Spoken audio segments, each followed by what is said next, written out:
Hello everyone, welcome to YouTube channel high aims. तो यार आज का जो वीडियो होने वाला बहुत ही इंपॉर्टेंट होने वाला है यार, उन स्टूडेंट के लिए बहुत ज़्यादा इंपॉर्टेंट है जिन्होंने अभी जेई का एग्जाम दिया था और जिनके रिजल्ट अच्छे आए हैं और अब वो क्या करना चाहते हैं, किसी आईआईटी, एनआईटी या ट्रिपल आईटीज या जेएफआईटीज किसी भी कॉलेज से वो इंजीनियरिंग करना चाहते हैं, तो उनके लिए बहुत ज़्यादा इंपॉर्टेंट वीडियो है ये। और बहुत ज़्यादा स्टूडेंट क्या होते हैं यार, यहाँ पे मिस्टेक कर जाते हैं और कई बार क्या होता है उनके इस मिस्टेक से क्या होता है, वो अच्छे कॉलेज और अच्छे ब्रांच उनको मिल सकता था, लेकिन इस मिस्टेक की वजह से, छोटी सी मिस्टेक की वजह से क्या करते हैं, वो एक अच्छा सा कॉलेज उनको उनके हाथ से निकल जाता है। तो ये मिस्टेक आपको नहीं करना है, इसलिए यार ये वीडियो आपके लिए बहुत ज़्यादा इंपॉर्टेंट हो जाता है। अगर आपको थोड़ा भी प्रॉब्लम हो रहा है काउंसलिंग को लेकर, जोसा के काउंसलिंग को लेकर, तो ये वीडियो आपके लिए बहुत इंपॉर्टेंट है। इस वीडियो को पूरा देखिएगा क्योंकि इस वीडियो के अंदर हम लोग यार पूरा प्रोसीजर को समझेंगे कि क्या प्रोसीजर होता है यार जोसा के काउंसलिंग में, किस तरीके से प्रोसीजर होता है। तो मैं आपको ये बताना चाहूंगा कि अगर आप किसी भी इंजीनियरिंग कॉलेज में, आईआईटीज, एनआईटीज, ट्रिपल आईटीज, किसी भी कॉलेज में अगर आप एडमिशन ले सकते हैं तो सिर्फ और सिर्फ एक ही रास्ता है, वो है जोसा काउंसलिंग। ठीक है, तो जोसा से ही हम लोग क्या करते हैं, अपना जो सीट होता है उसको क्या करते हैं यार, लॉक करते हैं, अलॉट करते हैं। तो ये प्रोसीजर क्या है उसको समझ लेते हैं फटाफट यार। तो आज का पूरा वीडियो जो है इसी के ऊपर होने वाला है, तो प्लीज आप पूरा वीडियो देखिएगा जो कि आपके लिए बहुत ही हेल्पफुल होने वाला है। तो यहाँ पे यार समझते हैं यार, सबसे पहले हम लोग समझ लेते हैं कि जोसा जो है वो किस तरीके से काउंसलिंग करवाता है, कितने उसके क्राइटेरिया क्या है, एलिजिबिलिटी क्राइटेरिया क्या है, फीस स्ट्रक्चर क्या होगा और कब से ये काउंसलिंग स्टार्ट हो रहा है, ये सारी चीजें हम लोग यार आज की वीडियो में डिस्कस करने वाले हैं। ठीक है, तो यहाँ पे आप देख पा रहे हैं कि ये हम 2024 के लिए बात कर रहे हैं कि जिन्होंने अभी एग्जाम दिया था और जिनका अभी रिजल्ट आया है, चाहे वो मेंस के रिजल्ट के हिसाब से अगर काउंसलिंग करवाना है आपका या एडवांस के रिजल्ट के हिसाब से आपको काउंसलिंग करवाना है, दोनों के लिए यहाँ पे एलिजिबिलिटी क्राइटेरिया यहाँ पे दिया गया है। ठीक है, तो चलिए हम तो सबसे पहले हम लोग एक काम करते हैं। सबसे पहले हम लोग चलते हैं सीधा जोसा की वेबसाइट पे, सीधे जोसा के वेबसाइट पे हम लोग चलते हैं यहाँ पे। तो ये हमने क्या कर लिया कि जोसा के वेबसाइट पे आगे हम लोग सीधा जोसा का जो वेबसाइट है उस पे आगे हम लोग, यहाँ पे आप देख सकते हो कि ये जोसा का ये वेबसाइट है इस तरीके से। तो अभी तो हम डायरेक्ट मैंने ओपन कर रखा था ब्राउजर में, तो डायरेक्ट में यहाँ पे पहुंच गए। लेकिन अगर आपको सर्च करके पहुंचना है तो आप क्या करोगे, डायरेक्ट कहां जाओगे, क्रोम पे जाओगे, ब्राउजर पे जाओगे और ब्राउजर ओपन करके आप क्या करोगे, जोसा वहां पे सर्च करोगे। तो आपको जो पहला लिंक आएगा उस पर सर्च करके देखोगे तो इस तरीके से आपका इंटरफेस जो होगा ओपन हो जाएगा और आपको इस तरीके से दिखाई पड़ेगा जो जोसा का एक्चुअल जो मेन वेबसाइट है, ऑफिशियल वेबसाइट है, कुछ इस तरीके से आपको देखने को मिलेगा जोसा के वेबसाइट पे। तो अब यहाँ पे आप देख पा रहे हैं कि बहुत सारी चीजें यहाँ पे लिखी हुई है। यहाँ पे candidate activity board, online registration and choice filling. तो एक तो ये है कि अगर कोई नया कैंडिडेट है जिन्होंने अपना अकाउंट नहीं बना रखा तो आपको यहाँ पे जाना होगा। उससे पहले हम लोग यहाँ पे देख लेते हैं कि restrictions at institutes academic program level. तो यहाँ पे हम लोग जाके सबसे पहले देख लेते हैं कि क्या क्या चीजें जो है हमें रिक्वायर्ड होगा, उसको यहाँ पे हम लोग समझ लेते हैं। तो यहाँ पे देखो क्या लिखा है, special eligibility criteria restriction in the various academic program, NIT plus system यहाँ पे दिया हुआ है और नीचे क्या दिया हुआ है, आईआईटीज के लिए दिया हुआ है। तो इसको हम लोग क्या करेंगे, डाउनलोड कर लेंगे। और हमने क्या कर रखा है, इससे पहले ही डाउनलोड कर रखा, तो मैं डायरेक्ट आपको वो दिखा देता हूँ। यहाँ पे सिंपल सा हमारे पास यहाँ से हम लोग देख लेते हैं इस तरीके से। तो ये कुछ इंपॉर्टेंट डेट्स हैं, क्या ये कुछ इंपॉर्टेंट डेट्स हैं जोसा का, कि इसी के हिसाब से आपका क्या करना है यार, काम करना पड़ेगा। अगर ये डेट मिस कर दोगे तो आपके जो हाथ से जो सीट है, आपको एक बेहतर कॉलेज मिल सकता था, वो आपके हाथ से मिस हो जाएगा। तो इसमें आपको गलती करने की जरूरत नहीं है। तो आई थिंक आपको ये विजुअल होगा, सब कुछ दिखाई पड़ रहा होगा कि किस तरीके से आपको यहाँ पे आप देख पा रहे होंगे कि 24 अप्रैल 2024 में जो था, क्या हुआ था यार, जेईई मेंस का रिजल्ट आया था और उसके बाद में 9 जून 2024 को यहाँ पे एडवांस का रिजल्ट आया है। और उसके अगले दिन से ही यानी 10 जून से जोसा ने अपना जो ऑनलाइन पोर्टल है उसको ओपन कर दिया कि आओ भैया अपना रजिस्ट्रेशन आप कर सकते हो, किसके लिए, एडमिशन के लिए। तो यहाँ पे उन्होंने 10 जून से, मंडे से ही उन्होंने 5 बजे से कैंडिडेट को उन्होंने अलाउ कर दिया कि आप आके यहाँ पे अपना रजिस्टर कर सकते हो और अपने सीट को अलॉट कर सकते हो। ठीक है, तो यहाँ पे 15 जून को इन्होंने बताया कि जो इनका मॉक सीट एलोकेशन होगा। मॉक सीट एलोकेशन क्या होता है यार, मॉक सीट होता है सिंपल सा कि जब आप रजिस्टर करते हो तो आपको वो एक्चुअल में सीट नहीं मिलता, बट आपको ये बताया जाता है कि हाँ आपको ये फला कॉलेज में ये फला ब्रांच आपको मिल सकता है, वो यहाँ पे एलोकेशन होता है। फिर उसके बाद में 17 जून को इन्होंने सेकंड सीट एलोकेशन कर दिया। यहाँ पे आपको अगर फर्स्ट में नहीं कर पाए तो सेकंड में हो जाएगा आपका, और थर्ड में यहाँ पे आप देख पा रहे होगे कि candidate register and choice filling for the academic programmes under JoSAA and auto system locking of choice. तो यहां पे क्या हो जाएगा कि 18 जून को वो क्या हो जाएगा, ऑटो लॉक हो जाएगा। फिर वेडनेसडे को यहाँ पे 19 जून को यहाँ पे इन्होंने बताया कि भाई डेटा जो वेरिफिकेशन होगा, वैलिडेशन होगा, मतलब इस डेट में वो जो भी डेटा आप यहाँ पे डालोगे उसका क्या करेंगे, वेरीफाई करेंगे। और फर्दर आप यहाँ पे ये डाउनलोड करके अपने पास रखो यार। और किस तरीके से यहाँ पे अलग अलग राउंड के लिए अलग अलग डेट दिया हुआ है, जो कि आपको क्या करना है, ये पूरा इसी डेट को आपको क्या करना है, फॉलो करना है। तो इस वाले पीडीएफ को मैं जो है डिस्क्रिप्शन में लिंक दे दूंगा, वहां से आप जाके डाउनलोड कर सकते हो। अदरवाइज आप जोसा के वेबसाइट पे जाके वहां से डाउनलोड तो कर ही लोगे, ठीक है। तो ये हो गया यार। और इसके बाद में फिर से हम लोग चलते हैं जोसा के वेबसाइट पे और वहां से देखते हैं कि किस तरीके से आपको सीट का जो एलोकेशन है वो कैसे करना है, आपको वो देख लेते हैं यहाँ पे। तो ये हो गया भैया। और यहां से देखोगे ध्यान से कि अगर आप यहां पे देखोगे कि अगर आप न्यू कैंडिडेट हो तो आपको कुछ इस तरीके से इंटरफेस दिखाई पड़ेगा। और यहां पे क्या करना पड़ेगा, आपका जो जेई मेंस का एप्लीकेशन नंबर था वो यहां पे डालोगे और कैंडिडेट का नाम, mother's name, date of birth वगैरह डालोगे। तो अभी मेरे पास कोई डेटा नहीं है एक्चुअल में, नहीं तो मैं आपको फिल करके दिखाता। जब इसको आप फिल करोगे तो इसके बाद में बहुत सारा आपको आपके डिटेल्स को क्या करना पड़ेगा, फिल करना पड़ेगा। तो वो सारी चीजें भी आप कर सकते हो। और आपका जब अकाउंट बन जाएगा यहाँ पे तो आराम से आप क्या कर पाओगे, जोसा में जो अपनी सीट है उसको लॉक कर पाओगे और उसमें सेलेक्ट कर पाओगे अपना जो आपके अकॉर्डिंग जो आपको कॉलेज चाहिए, जिस ब्रांच में आपको कॉलेज चाहिए, जिस कॉलेज में आपको ब्रांच चाहिए, उसको आप क्या कर पाओगे, यहाँ पे सेलेक्ट कर पाओगे। तो अब यहाँ पे हम लोग बात कर लेते हैं कि क्या क्या एलिजिबिलिटी क्राइटेरिया होना चाहिए, क्या इसका फीस स्ट्रक्चर होगा, क्या क्या डॉक्यूमेंट्स जो है वो लगेंगे। तो उसको हम लोग यहाँ पे देख लेते हैं फटाफट यार, किस तरीके से यहाँ पे हम सारी चीजें कर सकते हैं। तो बने रहिए हमारे साथ और सब कुछ मैं आपको यहाँ पे डिटेल में आपको समझाने वाला हूं। यहाँ पे कुछ भी आपको यहाँ पे परेशानी होने नहीं दूंगा मैं, ठीक है। तो इस चीज को हमने डेट को क्या कर लिया यार, डिस्कस कर लिया। अब उसके बाद में हम लोग फीस स्ट्रक्चर देख लेते हैं। यहाँ पे ध्यान से देखिएगा, फीस स्ट्रक्चर देख लेते हैं यहाँ पे।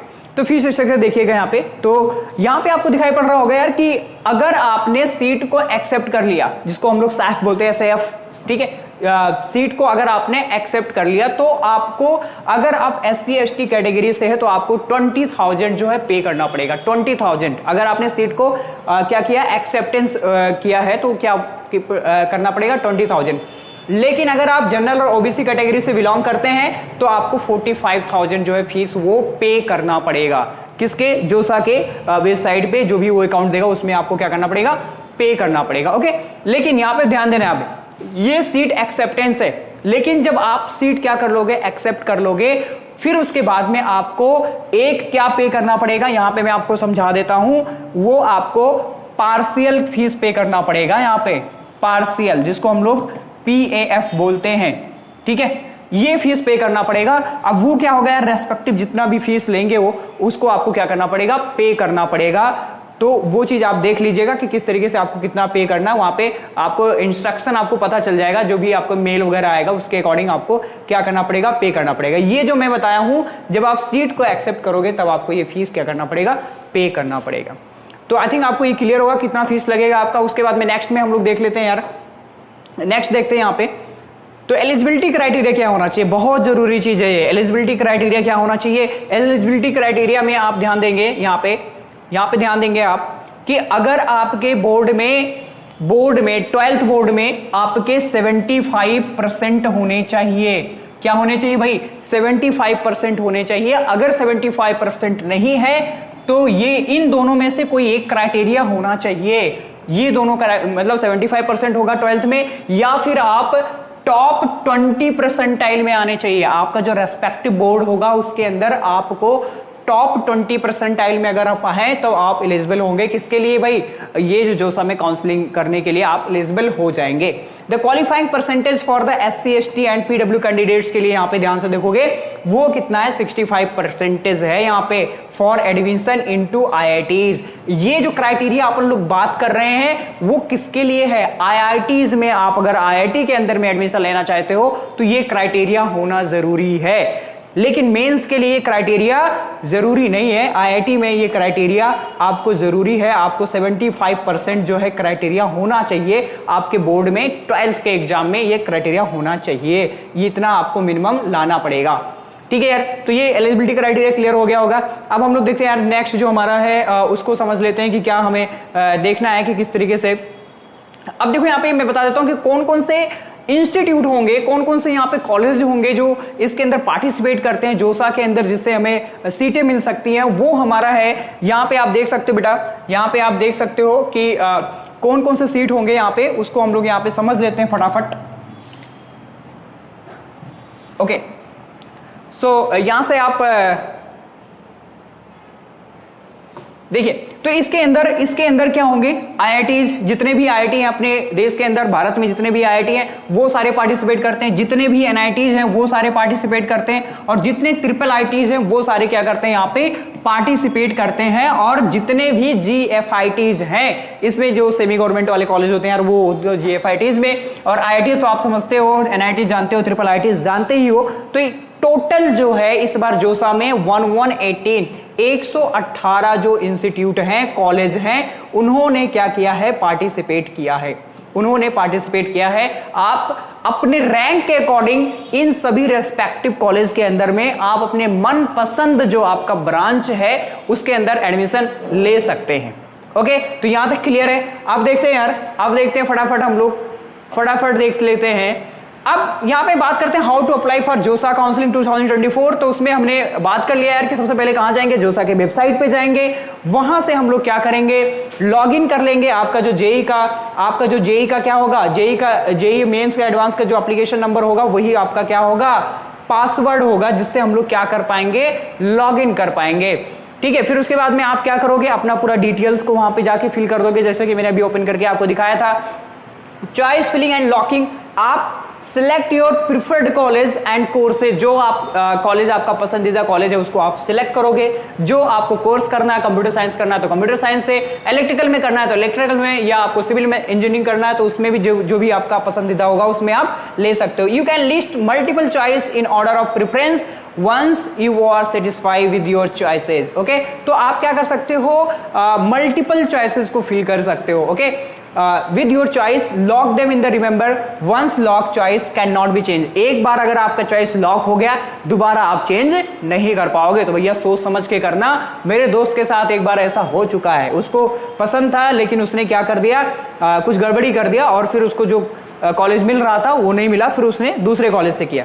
फिर क्या करोगे, after locking your choice submit the form you will receive a confirmation message और ईमेल। तो आप जब सबमिट करोगे तो आपके पास में एक कंफर्मेशन मेल आएगा, जिसको आप देख सकते हो कि आपको कॉलेज कौन सा मिला है और किस तरीके से आपका चॉइस मिला या नहीं मिला। ठीक है, अब ये प्रोसीजर आप देख सकते हो। रजिस्ट्रेशन एंड चॉइस फिलिंग मैंने बताई दिया कि as detailed above this is the first and crucial step. Mock seat allotment मैंने बताई दिया कि मॉक सीट अलॉटमेंट क्या होता है। इसके अंदर आपको एक्चुअल में कॉलेज नहीं मिलता है, लेकिन वो क्या होता है कि आप जो आपका प्रेफरेंस होगा जिस कॉलेज को, तो वो आपको यहाँ पे मिल जाता है। सीट अलॉटमेंट का हमने देख लिया। JoSAA will release the seat allotment result in multiple rounds. You can check your allocation status on the official website. Suppose like that, मान लो कि आपका रैंक समथिंग कुछ 2000 या 1500 2000 आया हुआ है, और आपका चॉइस है कि आपको आईआईटी बॉम्बे के अंदर जो है कंप्यूटर साइंस ब्रांच मिल जाए। ठीक है, तो आपने चॉइस फिल किया, लेकिन आप एलिजिबल नहीं हो उसके लिए, तो फर्स्ट राउंड में तो आपको आईआईटी कानपुर नहीं मिलेगा, यानी कंप्यूटर साइंस नहीं मिलेगा। तो दूसरा, अगर आप चाहोगे कि दूसरे ब्रांच में देखना चाहो तो उसमें भी देख सकते हो आप। तो ये अलग अलग मल्टीपल राउंड्स में क्या होगा, ये होता जाएगा। इस तरीके से ये चलता जाता है। And accepting the seat, if you are allotted a seat you must choose one of the following option. ठीक है, जब सीट अलॉट हो जाएगा तो यहां पे कुछ ऑप्शंस दिए हैं, वो आपको चूज करना पड़ेगा। ठीक है, 3 ऑप्शन आपके सामने होगा। एक तो होगा फ्रीज का। फ्रीज का मतलब ये होता है बेटा कि आपको ये कॉलेज पसंद आ गया और अब आप क्या कर रहे हो, आप यही आपको इसी कॉलेज में आपको पढ़ना है, आपने अपने सीट को फ्रीज कर दिया कि अब आपको नेक्स्ट राउंड के लिए नहीं जाना है। ठीक है, तो ये होता है फ्रीज का मतलब। तो accept the seat and do not participate in further rounds.